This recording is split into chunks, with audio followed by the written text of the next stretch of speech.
Hi, good morning, good afternoon, good evening.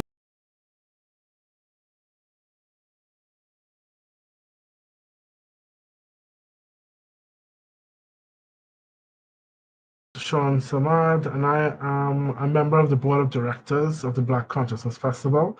Welcome to the 2025 edition of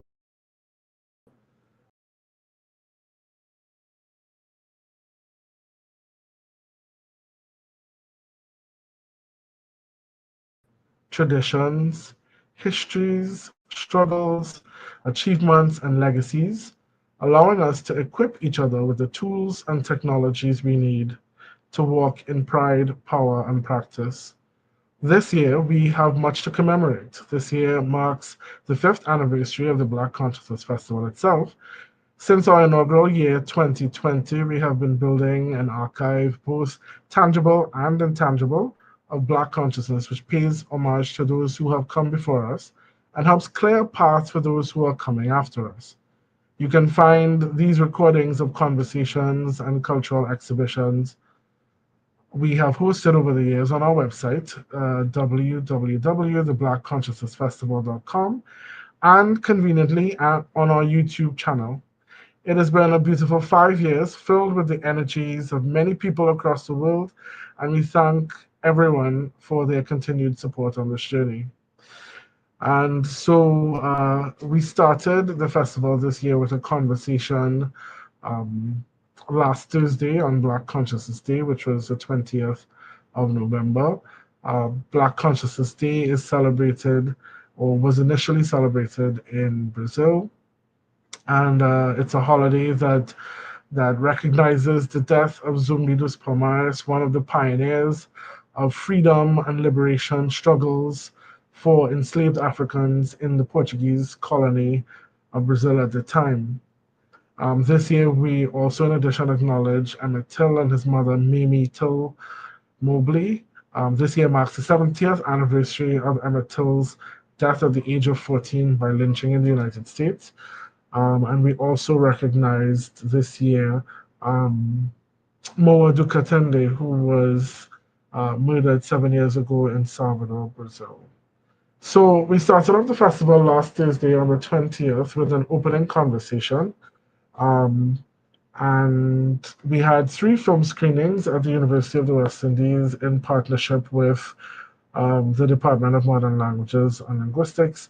And so today we wrap up the festival with a conversation with some of the people who have been involved in the festival from the beginning up until now. So I want to introduce Nicholas Ward, who's a board member of the festival and moderated the opening conversation last week, Thursday.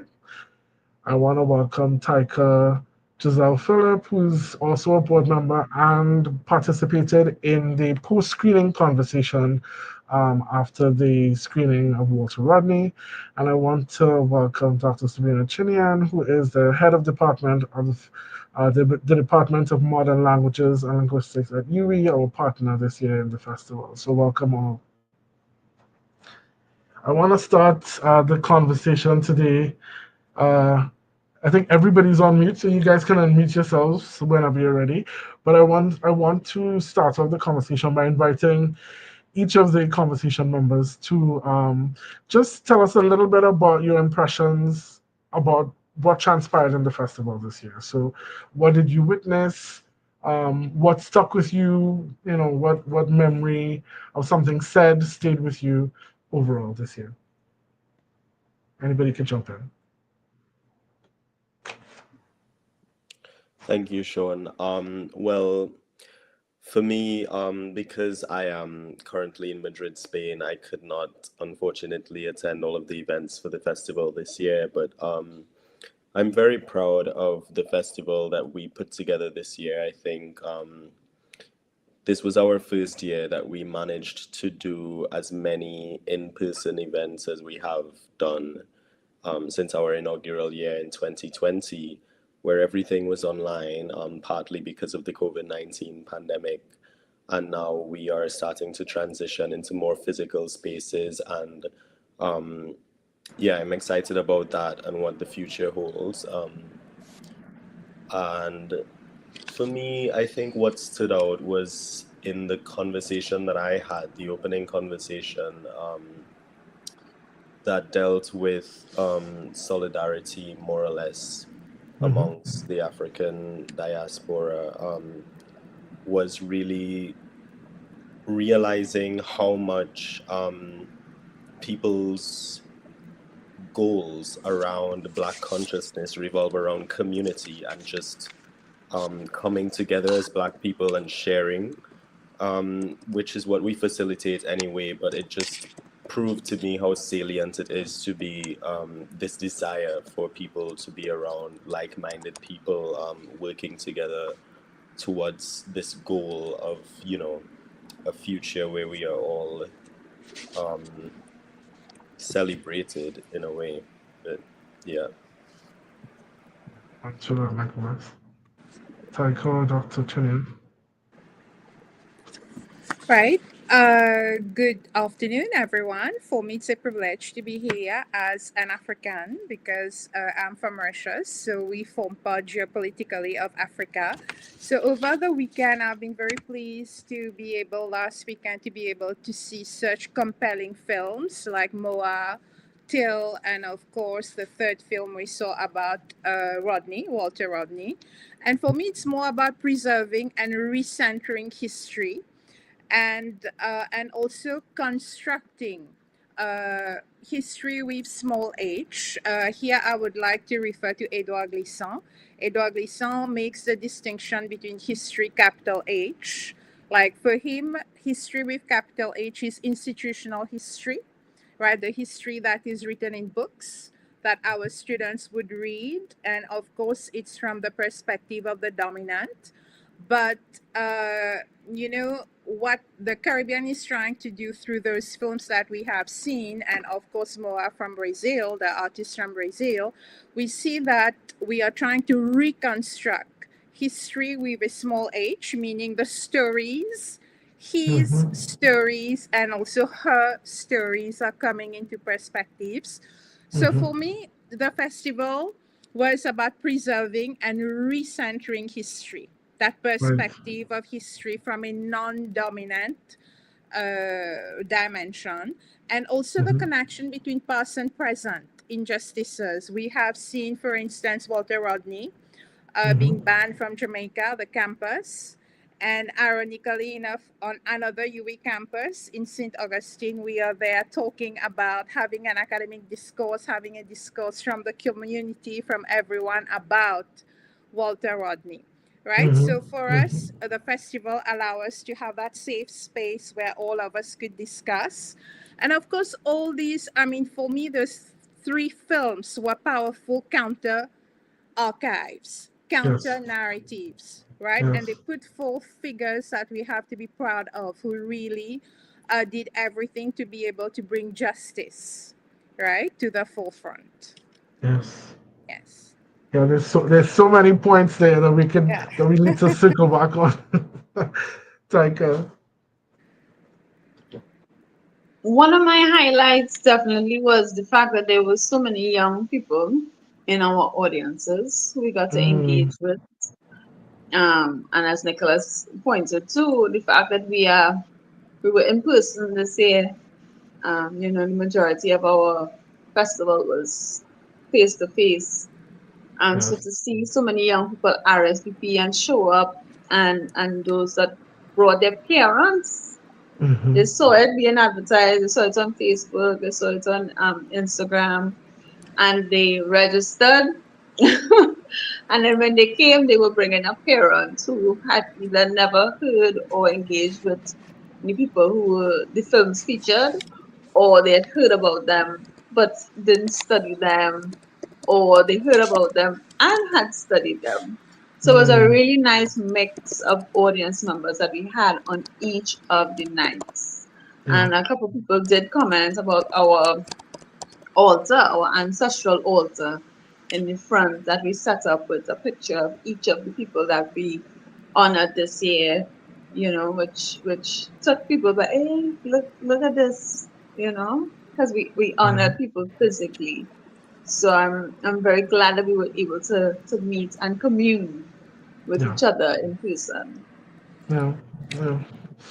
And it was I guess as Nicholas mentioned earlier, it was sort of our decision to step out of doing the online conversations which we had done for the last four festivals, right? And of course, there are the pros and cons to that. So, one of the pros of doing the online festival was that we were able to engage with, people from across the African diaspora and the continent, right? So, for those of you who've never tuned into our conversations before, if you go onto our YouTube channel, you will see that we've had conversations involving participants from Africa, from the continent, from Europe, people in the diaspora from Europe, from South America, Central America, North America, from all around the world. And of course, that was possible primarily because we were online.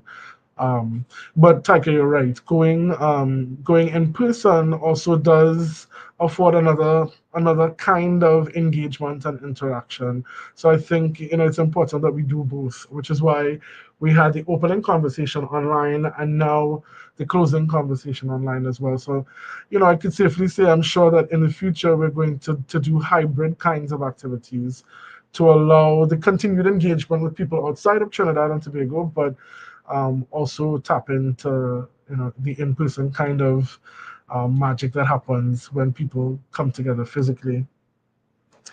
Um, and I want to touch a little bit on the issue of young people because this year we advertised significantly on social media, on Instagram and Facebook. And maybe, I'm not sure, these things you can really tell, but I'm not sure if that contributed to maybe people becoming aware of it, who were not previously aware of the Black Consciousness Festival.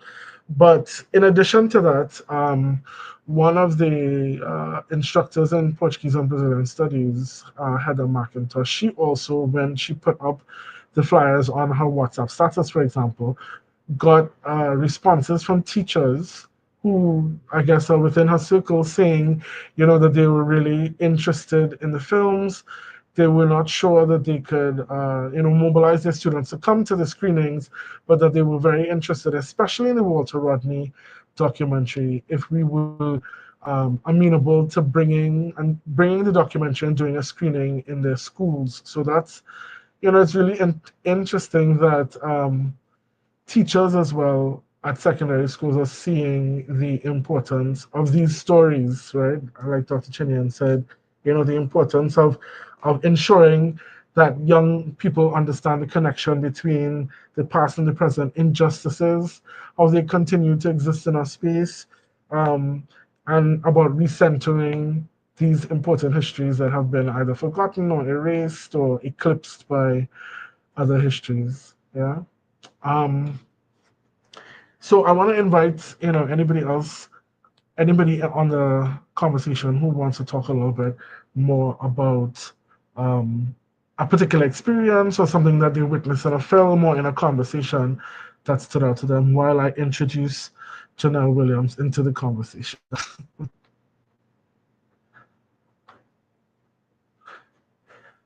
Hi, Janelle. How are you? Welcome.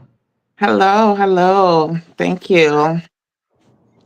So, for those watching us, Janelle is also on the board of the Black Consciousness Festival, but stationed in the United States and North America.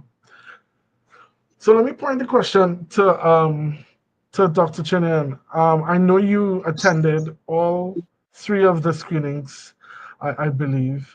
Out of the three, Dr. Chinien, which was your favorite and why?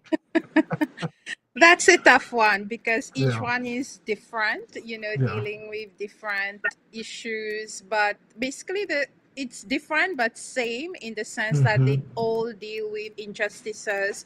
We all see justice versus law and so on. But mm-hmm, I think the Walter Rodney spoke to me more mm-hmm. because it reminded me of Ralph Peck's I'm Not Your Negro, which was done in Right. 2016, Yes. because it also talks about activism and so on. So Yeah. each one talked to me differently. Like I was amazed, when you think of the life of Walter Rodney, that he died so young and he Mm-hmm. did so much. At Yes. 38 years old, he was already an activist, a historian. He's already written impactful books, Mm-hmm. and how he became a threat. He was perceived as a threat by Yes. the Ghanese government. And Mm-hmm. his highlight of capitalism and neocolonialism are still pertinent to our current times. Yes. And Yes. Till reminded me more of The Birth of a Nation by D.W. Mm-hmm. Griffith, Mm-hmm. because of, the politics of the United States, and how actually it sort of brings forth the birth of the civil rights movement as well. How Mm-hmm. from grief, how a mother turned grief into something that binds the country together as a sense of Mm-hmm. injustice which happened. Moa, for me, is more like a cultural. It's political, but more cultural. So it sort of emphasizes Brazilian national identity, which is Yeah. also inextricably linked to its Afro Brazilian, history, traditions, and it shows also the struggle that marginalized groups, and in this Mm-hmm. the case of the three Black people, how they have to struggle against socio-political marginalization, and this is Yeah. hard. And when we see the repercussions, I mean, in recent times, we've seen Black Lives Matter and so on. So we see that everything that we have seen so far in these films still have an impact. We see the Yeah. residue of that Yes. history in our current times as well. Yeah. So Yeah. all of them are powerful, but the Walter Rodney spoke to me, I would say, a little bit more because of the context, the Yes. political context of it. Thank you so much. Yeah. Janelle and Nicholas, I know you both were involved in the opening conversation. Tell us some more about the things that resonated with you or that stayed with you coming out of those conversations that you think it's important for onlookers who maybe didn't have a chance to see the opening conversation, things that you want to share with them. Okay. I think one of the things that's really significant about the festival overall is how it brings us all together.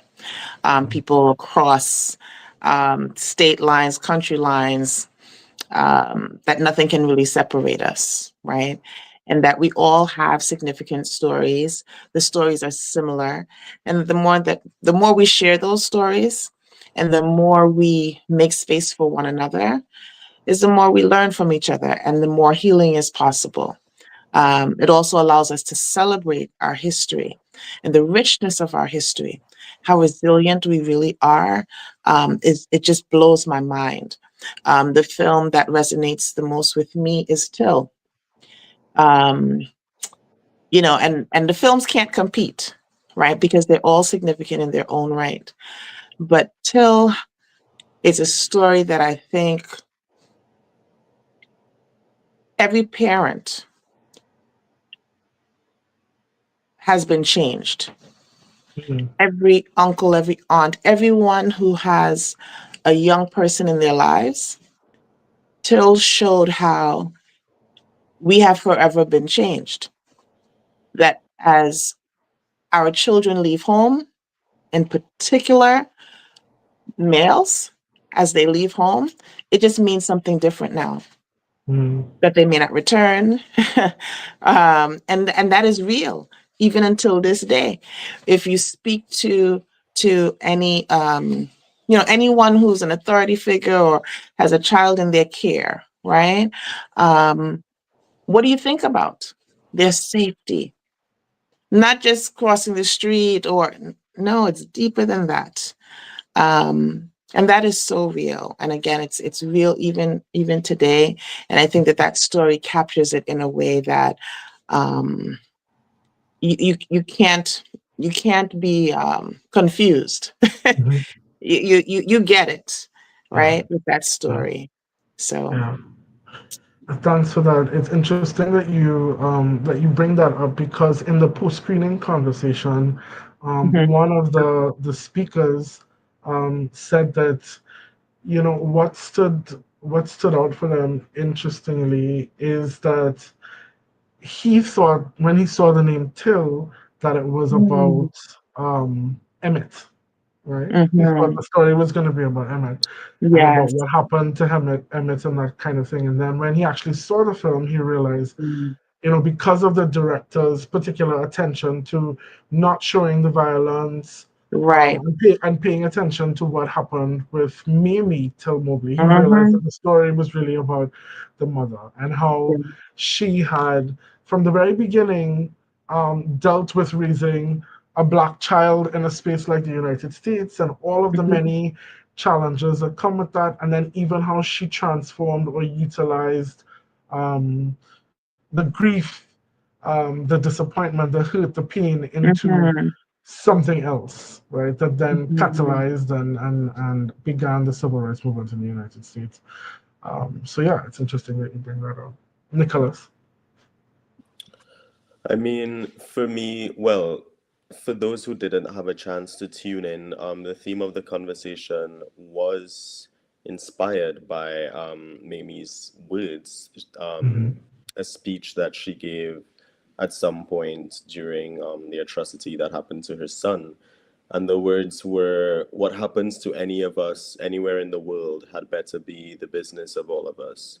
And at some point in the conversation, because we had people in this conversation from Brazil, Jamaica, St. Lucia, Trinidad and Tobago, the United States, at some point we were sharing what we think are the most important issues for Black people in our countries, in our communities at the moment. And most people mentioned the reparations movement and how, Black people all around the world that were victims of the transatlantic slave trade are still waiting for reparations, for an apology from European colonial powers. And yeah, that was salient to me as well. Another thing that one of the people in the conversation mentioned, and I feel like in these Black consciousness festivals in general, I have this tendency to sound like a broken record when I speak about the demonization of African spirituality. But we were talking about the Obia Act in Jamaica and the repeal for that. And, it's so important for us as Black people to also acknowledge that divinity exists within us, and when we have had this experience during enslavement and colonization of having this white god imposed onto us and our psyches, and all of the negative socio-psychological effects of that. We are not able to see ourselves beyond this physical body, and we feel somehow inferior, subordinate to white divinity. It's a form of white supremacy. Oh, A lot definitely, of the yeah. time for some people. But yeah, those are the things that stood out to me from that conversation. Nice. I appreciate that. And connected to what you mentioned about the Obia Act, it's an interesting fact that outside of the United States, maybe in a lot of the ex-British colonies like ourselves and on the continent, in the Caribbean and on the continent, countries like Kenya and Ghana and whatnot, that we're still grappling with ancient legislation that limits our freedoms and our abilities to, to be. Um, that we inherited from the colonizer and that we're still not dealing with and extricating from our legislation to this point. Tyke, I want to turn to you and give you an opportunity to talk about um, anything else that stood out to you in the conversation. In your conversation, for example, the one that followed Walter Rodney, what was the highlight for you? I'll give you from all of them. Sure, sure, sure, sure. So the Moa conversation, because I didn't know who he was before this film, Hmm. and it was really interesting to see how his life, his study of capoeira, is not what he was known for in his Right. hometown. He had done it as a child and as a teenager, and then he was the masked man, as we would say in Trinidad. But he Yeah. was in charge of a carnival group. Mm-hmm. And then in the latter years of his life, he returned to being a capoeirista, where Yes. he studied capoeira and he taught Yeah. capoeira. And Exactly. people gave him so much pushback of who does more. I think he is. He's not no capoeira man. He can't be doing this because Right. they didn't do the research. They didn't mind the man business properly. So they assumed he didn't know what he was talking about. But he was a student of capoeira. And so for him to ascend to a position of authority in capoeira was almost destined for him, even though he took a little segue and went into Carnival.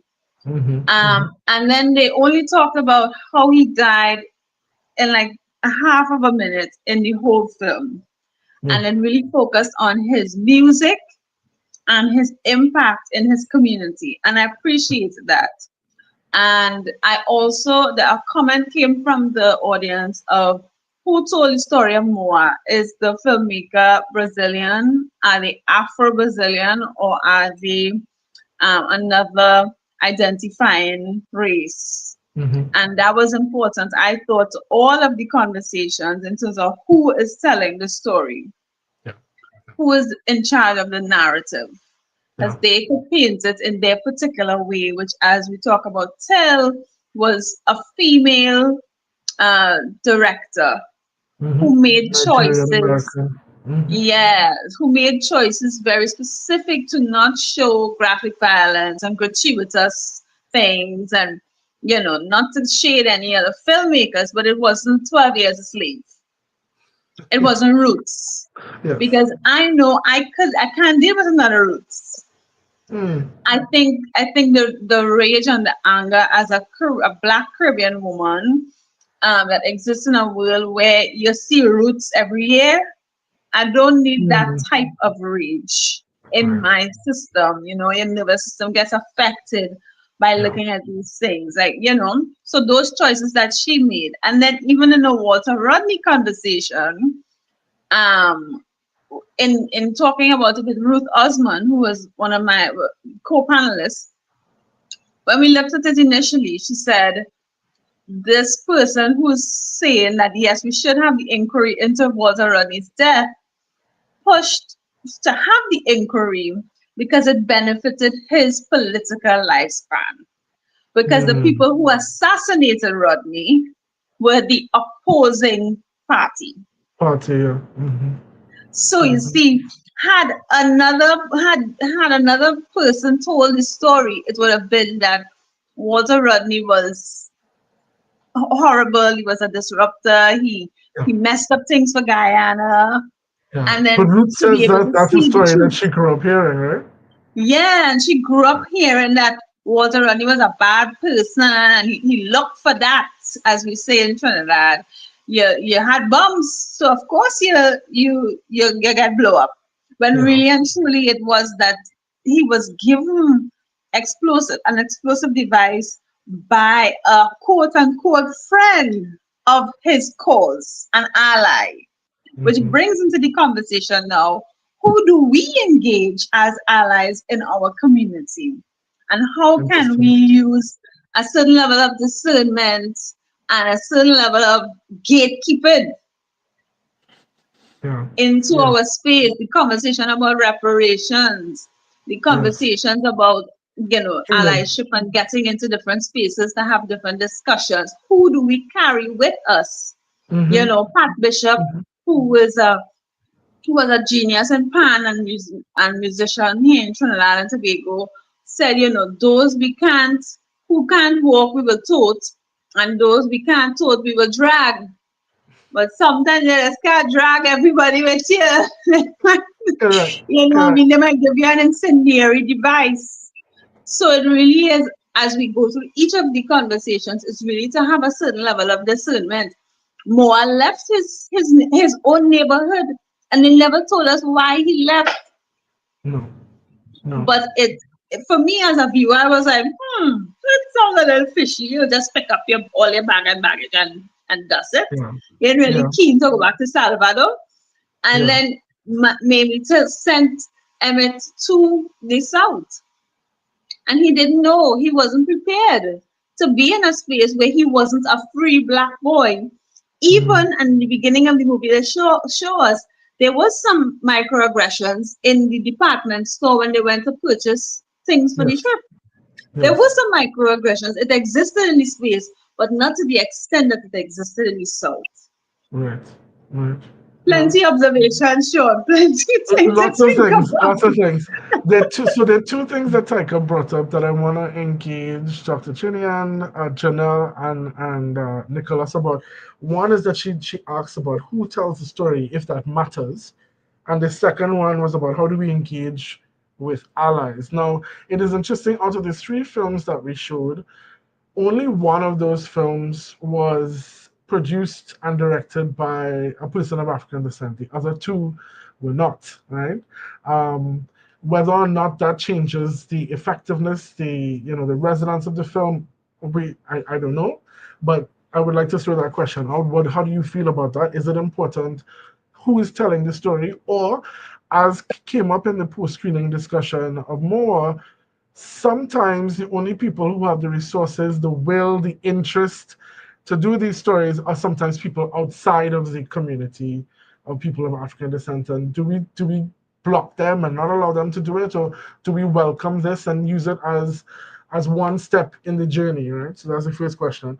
And then the second one is about allies. Like, how do you feel about how do we engage with allies, and people who are concerned about justice and healing and sharing and all of the things that we mentioned before. So if anybody would like to share on any of those questions.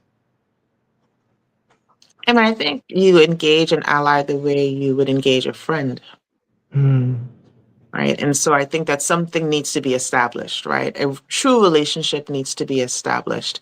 And once that is done, then we can proceed. It's not mm-hmm, to be taken lightly. It's not just "Mhm, how I'm feeling today." It's not, well, it sounds good. It seems good. The smile is mm, nice. It must be deeper than that. And it's a journey that is so significant, right? It's significant for today and for right now, but it's also significant for generations to come. So mm, what is your level of commitment? What is your interest? What is your reason, right? And then we can move forward. mm-hmm, mm-hmm. So you're talking about a certain kind of discernment, paying attention to the various elements of relationship. I like that. Absolutely. So why can't we trust our gut? Hmm. We should. I think we should. Mhm. I think I for saw me, Dr. Chinian and Nicholas leaning forward. Yes, Nicholas. yeah, um, I agree with Janelle on, trusting your gut. I think it's one of those things where you really, at the end of the day, somebody can present themselves as a friend, and you can do this whole dance and they can show you what they want to show you, and in the end, they can turn into something else. And I think this is where you have to lean into your intuition, as as much as we are now living in this scientific world where everything has to be logical, and there's no such thing as a gut feeling and intuition and spirit or whatever.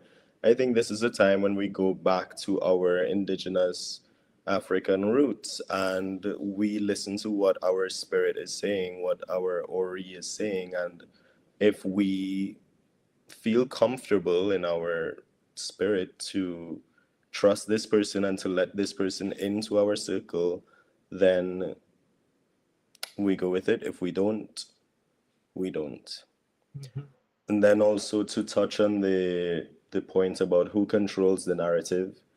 I personally am comfortable not being in control of the narrative, but I want to monitor the narration process because I will admit it's very exhausting retelling my own history I'm here in Madrid teaching English, and every so often I'm having to explain certain things about the Anglophone world that requires me to touch on colonization and enslavement, and I'm just not comfortable having to start from scratch to a population who has been fed a lie. So when I stand in front of that class and I have people question my truth, it makes me incredibly uncomfortable. And I would much rather, sorry to say, have a white person do that dirty work. That's their responsibility. Um, but at the end of the day, if you're going to do the work, you have to do it properly. And best believe I will be standing looking at you the same way your ancestors looked at some of my ancestors while they were working to make sure that they were doing the job properly. And I think that's what we need. We need them to do the work. They have the money, they have the resources, they have the education, the network. They need to do the work, and we need to make sure that they do it properly. Mm. Yeah, that's how I feel. Excellent. Dr. Chinien. Yeah, I will talk about who tells what Taka said about who tells the story, the perspective, right? Mm-hmm. One, for instance, we look at, I'll just take the example of two films, right? When we see Amistad by Steven Spielberg in 1997, Mm-hmm. where it was told from a white filmmaker's perspective, and we see that all the African enslaved actually have no voice, Mm. right? And for instance, if we compare another film done in 2000 by Guy Delaurier from Martinique, The Middle Passage, we see in that film that the African enslaved is given a voice to tell his or her own story, right? So it's giving voice to the voiceless, as what came out of the festival, right? Mm-hmm. So for Mm-hmm. me, who tells the story is not as important as it's good that we are reconstructing, as Glisson said, reconstructing our own narratives from our own perspectives and so on. But sometimes we do find people also from other races and so on who empathizes with, what's going on, right? The proponents of activism, black rights movements, civil movements, and they stand for justice, right? Yes. Yes. And here I would also like to, one of the books which has had a major influence is the book of Aimé Césaire, Notebook of a Return to the Native Land. And what really, for me, what is impactful in the book is that, well, the whole book is about how, at the beginning, he's criticizing the colonizers and so on. But then, close to the end, he says something which, for me, resonates and is really powerful. Do not make of me that man of hate for whom I have only hate.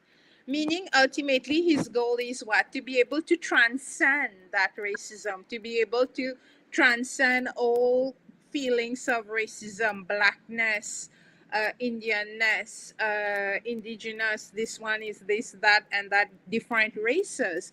And ultimately, exactly as the title of the festival this year, we are all one humanity, right? So we are all one humanity. So we have to be able, as Cesar said, to rise above all that feeling of rage, frustration against colonialism, the former colonizers, and so on. And this hasn't stopped. We are still in a state of the Caribbean and so on. A lot of former colonies do still experience that neo-colonialism, but we have also to be able to rise above and be able to see beyond. We Yes. recognize our past, we have to mark the past, but we have also to be able to rise above to really create that one humanity, Mm-hmm. right? And at the same time, one humanity, but also we celebrate how each one of us is unique and also diverse, that diversality within the universality. For me, that is what is important, right? So who tells the story is important, but also what perspective are you bringing forth, Mm-hmm. right? For me, it's that perspective. How do we engage with allies? I would say exactly what Cesar said. You have to be able to transcend and see who are those who are empathizing, who are there to push forward the movement, and that there is justice for all, and that eventually we can reach that one humanity.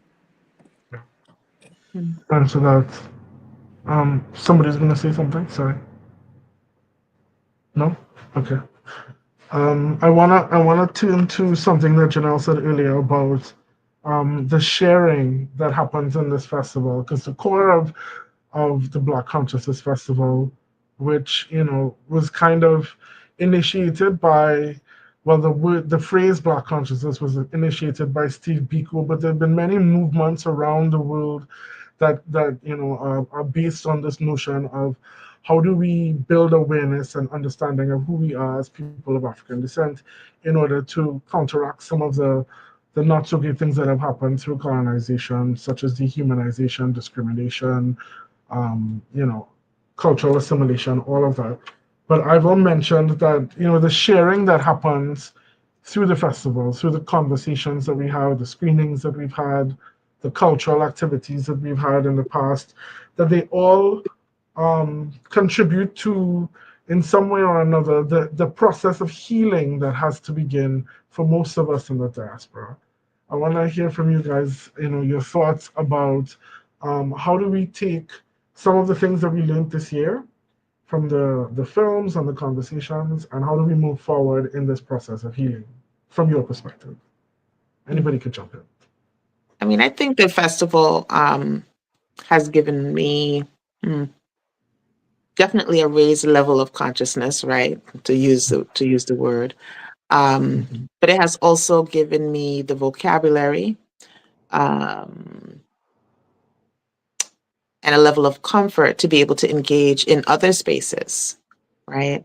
I remember being on a trip in Colombia and I was asking questions about another region because I realized in the region that I was in, I didn't see a whole bunch of folks that look like me, right?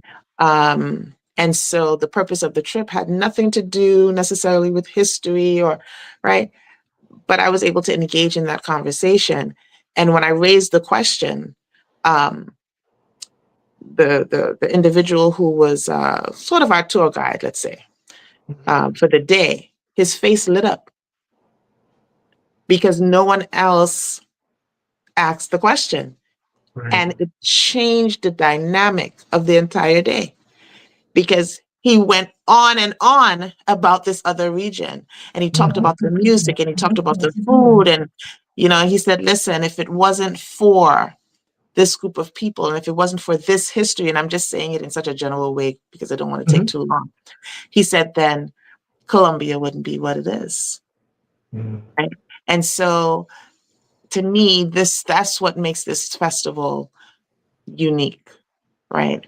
That we are able to just come in, everyone, with whatever information you have or don't have, right? And we're all able to meet and have a conversation that allows us to then walk away prepared to continue the conversation in other spaces, whether it be with other people in another country or with our family or with our friends, or we just have a slightly different lens. So as we walk around in this world, right, we're asking those questions in the back of our mind. So what is that? That is an elevated level of consciousness about who you are, not because I am identified as a Black Caribbean woman living in the United States, but because all of us, right, this one humanity, we all have this shared experience on this globe, but it's, do we talk about it? Are we in touch with it, right? So the festival provides that opportunity, and I'm ever so grateful. Thanks for that. The definition of consciousness is a state of being aware of and Mhm. responsive to one's surroundings, which is exactly what you Mhm. were talking about, right? Or Yes. a person's awareness or perception of something. So, Mhm. it is being aware of what's happening around you, but it's also your perception about the histories and experiences of the people who came before us and even the people around us today, as Yes, happened in your experience when the gentleman decided to talk to you about the people that you didn't see in the space, but that were very that's right. impactful on the society and the country at large. Yeah. That's right. Anyone else want to jump in? I think the first step in the healing process is acknowledging the past, the traumatic Mm, past, coming face to face with it, and seeing what has really happened. I think that is the first step, right? And then also when we see all those ancestors before us who have paved the mhm, way, right? When we see a film like Till, how the grief, the immense grief, is turned into resilience. When we see Walter Rodney, when we see people like Patrice Lumumba, Maurice Bishop, and so on, right, in Grenada. So this shows us what our ancestors also did, and there should be also that sense of pride that we feel that before us they have paved the way, and it's also up to us and the future generations, to continue to acknowledge what has gone before us. Like, we cannot transcend the past without acknowledging the past, right? And I think the healing process, coming together last weekend, all of us in a shared space discussing about the films, and it's interesting how also people came up with their own intimate personal stories, yes. talking about themselves, because when we see a film, it impacts each one of us in a different way because it speaks to us differently based on our own experiences. Janelle Yes. was talking about the grief of the mother in Till. And of course, as a parent, I mean, who wouldn't feel the immense grief that that mother felt, you know? Yes. So Yes. each film that what we saw, we were privileged to see so the three great films, and each one, I think the healing process coming together also as a community, being able to Yes. voice, what we felt, how each one of us was impacted by those films, help us in that healing process. Yes. Dr. Chinian, that's one of the things we discussed about at the end of the festival that surprised me. I'm not sure why it surprised me. That might be a whole other conversation. But I didn't anticipate the amount of interactivity that happened. So, we planned when we programmed the festival, we said, okay, we'd have this screening and then we would do a short post-screening discussion made up of 3 to 4 people who would discuss the themes and share their thoughts and whatnot. And I never anticipated that we would get so many people in the audience also sharing, as you said, their own experiences, their own thoughts, their own feelings. And it clearly is an indication that people need to have these kinds of experiences, that there is definitely a role for and a need for this kind of opportunity for us to come together as community, as you said, and to discuss these very important topics for us as people in 2025, still dealing with the wake, as Christina Sharp calls it, the afterlives of slavery and colonialism. So thanks I for think that. the festival is providing a model for how to have those conversations. Yeah. Definitely. And of course, acknowledging the past. As someone who teaches as well, I encounter every year how much our young people, unfortunately, are not exposed to when it comes to our past, the people who fought for us, the important parts of our history that somehow are falling through the cracks in our education system. And so, yeah, and so events like this, I think, and other similar events that are happening around are necessary to make sure that our young people get in touch with the past because they can't acknowledge the past if they don't know about it. Yeah. Tycho and Nicholas. Yeah, I agree with that sentiment, that, the sharing facilitates acknowledgement of the past and the present. And for me, on a personal level, I would say it's acknowledgement and validation, because in our daily lives, personally, we experience racism every single day, especially now that I am living in Spain, of all countries, as a black person. One of the first I colonizers. I sometimes question if what I experienced really happened. But Mm, then I come here into this safe space and I hear other people say that they experience the same thing, and I can give concrete examples. Earlier this year, I had an argument with a university professor who felt that the word Caribbean in my assignment should have been put in a glossary. And, I simply wrote an email explaining that I, respectfully disagree with that, only to be antagonized in a meeting. And the first thing she said to me was, you know, um, I do not consider myself a political person. I don't, treat with things politically. And I'm thinking to myself, me as a black person, especially in this white space, my existence alone is political. So, it's this constant gaslighting that we are experiencing as Black people by people who claim that they are not practicing racism on a daily basis that becomes so exhausting. And so, just sharing these personal stories, in between having these conversations and these film screenings are just so incredibly validating to the people that are tuning in, the audience, and to us who are also facilitating the conversations. Like, for me, that's where the healing is. yeah, yeah, Nicholas. I mean, I feel you there. I think it was last year or it was 2024. A group of us from UWE had gone to a conference, an arts and a creative industry conference in Lisbon, and then afterwards, we drove across to Seville, and we did this tour with a Venezuelan living in Seville, actually talking about. She kind of catered the tour for people from the Caribbean and from the Americas, to take us to see particular things that connect to and are pertinent to our own histories in the Caribbean and the Americas. And she was so happy to have us because, of course, she said it's very rare that she would have a group of Caribbean people come, especially Caribbean people so close to her own home country, to talk about some of the things and that would understand the importance and the resonance of some of the things that she included on the tour. So, like, she took us to see the Treaty of Tordesillas, the buildings where the people coming, bringing gold and whatever from the Americas, where they would have taken them to be housed. All of the things that were quite eerie for us to stand amongst because we're standing in places where lots of crazy and interesting things happen connected to our own countries, right? So I get you. I get you. Taika. I didn't have anything in particular to add, really.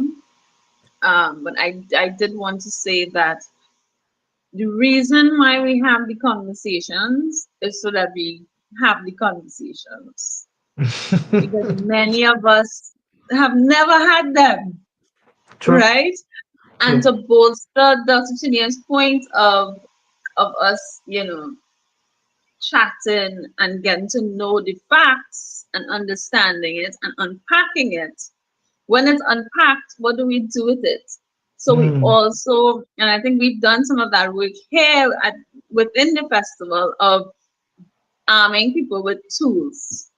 So when things are unpacked, what do we do with it? How do we either pack it in a different package or shelve it for tomorrow or find resources yeah. to be able to help you further understand the who, the what, the why, the when, the where, and the path forward. Yeah. Understanding Absolutely. the past is definitely important, but when you understand it, or when you get into connection with it, now it's like, all right, what do I do with all of this, and how do I use this to empower myself in whatever practice, whether it's an individual practice or in your working with others, or what type of action do you take now? Yeah. Because knowing it Yeah. is not enough, Yeah. And I think as especially Janelle for Caribbean mentioned, people. especially for Caribbean people, you're right. As Janelle mentioned earlier, I think in being exposed to the festival, involved in the festival, and gaining tools, information, perspectives that one may not have had before, how do we then pay it forward for those who um, may not have the same opportunity or may not have been present, right? So how do we take what we've learned in this space and then pass it on to others, which is exactly what you're talking about, Tyker, or use it in the work that you're doing so that somebody else's consciousness is also sparked or, ignited a bit to create or contribute to their own journey of healing going forward. Folks, you know what happens with these conversations, right? We start and we think, oh, we have a whole set of time, and then you look up at the clock and you see an hour, and you're like, what? An hour? So we are quickly approaching the hour mark. So I want to invite any final thoughts that folks have about the overall theme. All of us, one humanity bound by many. Any thoughts you'd like to leave with the audience, or any desires and wishes that we have for the festival going forward.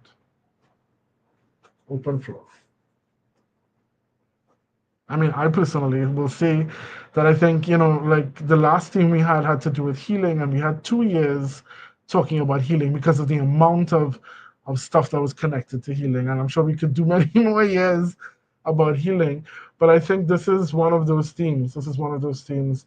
Where I'm sure there are many other films. Dr. Chinien mentioned some, and I'm sure there are others that could be exhibited, that conversations could be had around, because a lot of these things, just like the stories of Emmett Till and Moa and Walter Rodney, a lot of these people's stories or these events, very important to our history and landmark people in our history, have not been told.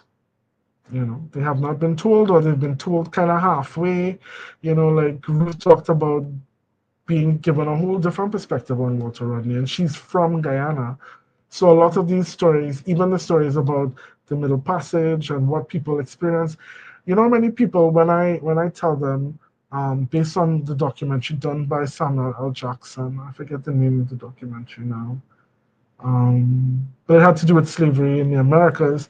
When they mentioned that the average lifespan of a person arriving from the continent was 5 to 7 years, many people they rock back. They're very shocked about that, because these are the kinds of things that we were not taught, that we don't discuss, but are very important for us to understand why reparations is key, what our ancestors went through, and the work that is needed going forward. So I'll open the floor if anybody wants to talk about their hopes for the future. I would share a desire that I have, which is to, in the year leading up to next year's festival, that we do some pop-ups and we Mm-hmm. show the Walter Rodney film again, because I know it's part of our arsenal now, and Yeah, have some more like boutique conversations really to get this film to more audiences. nice. That's a number one desire for me coming out of this festival. But like even the Till film, because I don't know if I had told you the story of what kind of propelled Till to be on the list. But when Till was brought to Trinidad in 2022, I think it was released in 2022. It was released at Movie Town in Port of Spain on a Wednesday, which is when they usually release their films.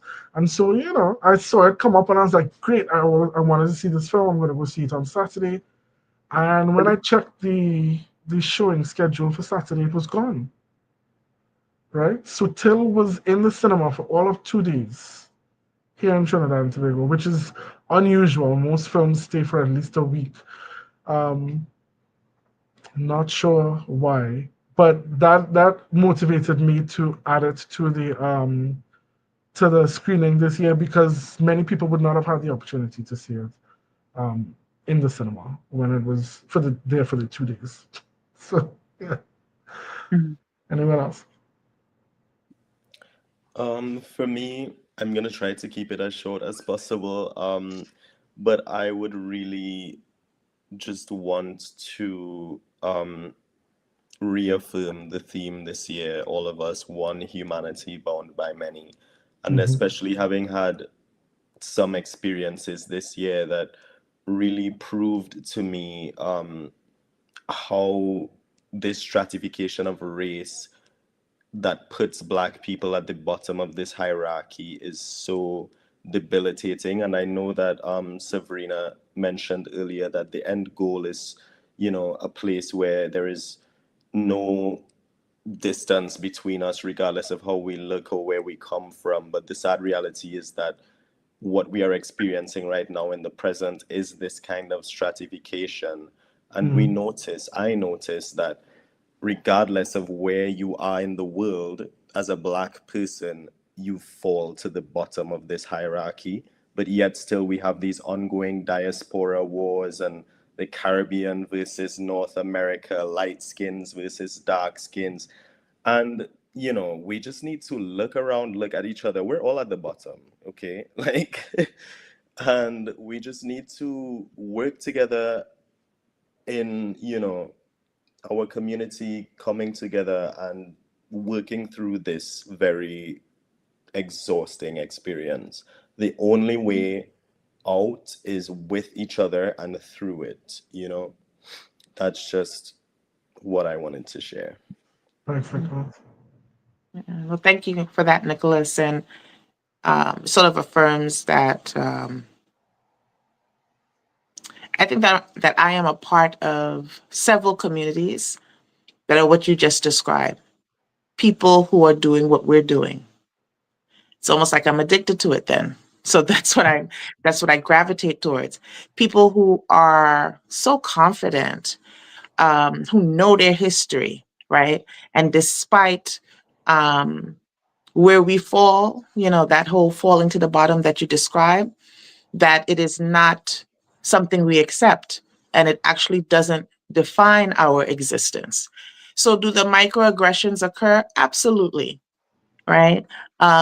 Do we have these experiences of this unfair treatment? Without a doubt. But if I have to describe my life and my lifestyle, it is so rich, it is so filled with joy because of the communities that I'm in, because of the villages that I am a part of. There's so much music and rhythm and goodness that, not that I forget the microaggressions, but the microaggressions actually snap me back into reality, into a different, when it happens, I'm like, oh yeah, yeah, that thing. Right? Because when I leave that place where that microaggression occurred, that 5 minute space, then I get the phone call from the Samad, or I get the people who I'm doing life with, the communities that I'm doing life with. And that is the other thing that I get from the festival. I am doing life with the Black Consciousness Festival. It is so important. Without it, all I would have are those microaggressions, those Mm, experiences, those constant triggers. But the things that I get from my community, from this, I don't want to say it wipes it out as if it doesn't happen, but it kind of does. Right? It gives me almost like a protective shield, right? Um, yeah, I mean, I could go on and on. When I think about even the academic spaces that my children are in, right? Are they having those experiences? Absolutely. But then when I look at where they get their tutoring from, or where my daughter gets her African dance and her drumming from, and her ballet and her hip hop from, right? When I look at even my church space, right? And how we worship and the images that are in that space, those images don't look like what I see in other places, mm, right? And I love that. So I don't know. I don't think I personally am not willing, because I would be giving up too much. I am not willing to allow those things to define my humanity and my walk every day. I can't do it. I yeah. can't, I can't, I can't give into it. I'd be giving Hmm. up too much. Thank you for that, Janelle. Sure. Dr. Chinien, you're last.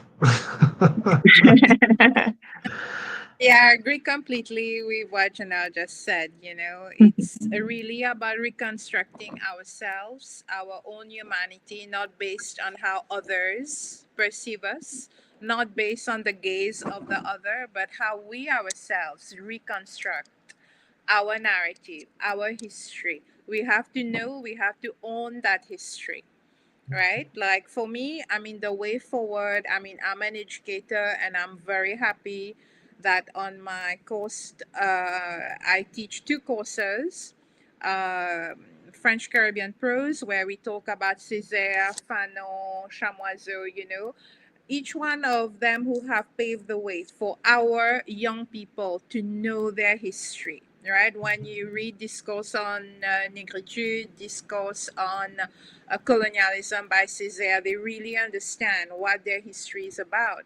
And I'm also teaching another course, Francophone Caribbean Cinema, where we actually watch those movies. And every year when I screen those movies, we talk about slavery, you may read it in a book, but when you actually see the harrowing suffering, when you see the images, it's something completely different. Like I have students who, I mean, I've seen the film so many times, and each time, you become very emotional. And I have students who cry because they would say, we have read about slavery, we know what happened, and so on. But when you visually see what actually went on, like when they read Le Code Noir, The Black Code by Colbert, written by Colbert, right? So these are things that our young people need to know, right? Because once they know the history, their history, they will own it, and they are able to acknowledge that past, and this is part of the whole healing process. So I think each one of us, like all of you said, each one of us, and the festival itself, I think that's the impact of such a festival, that we are able in our little way, in our little community, when we meet, in our classes, when we are talking to young people, the younger generation, we are able to let them know that history, because a lot of them, they haven't visually seen it, so I think that's important. And I am really happy about the Black Consciousness Festival bringing forth, together community, a safe space where we can discuss, where everyone feel they can have a voice, so I think it's very important that we continue on that consciousness path. Definitely, definitely. Thank you so much. So, as we come to the end of today's conversation, I want to thank our esteemed conversationalists for guiding such an enriching conversation today. So, thank you to, as you all are lined up on my screen, not in any particular order, Nicholas Ward, Dr. Savrina Chinien, Tyker Philip, and Janelle Williams. Thank you all for making the time to be a part of this conversation today. Of course, to our partners, the Department of Modern Languages and Linguistics at UBC St. Augustine, to all the other directors not present, our technical team, our sincere thanks to Kieran McDowell, who was our tech for the conversation today, and everyone else who made this year's festival possible. We thank you. To the people who came to the screenings, we want to thank them for coming out, and for tuning in and sharing this space with us.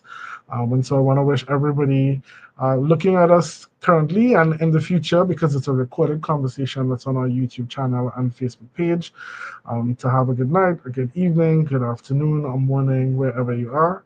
And remember to breathe consciously, to move and walk in pride, power, and practice. Good night, all. Good night. Bye.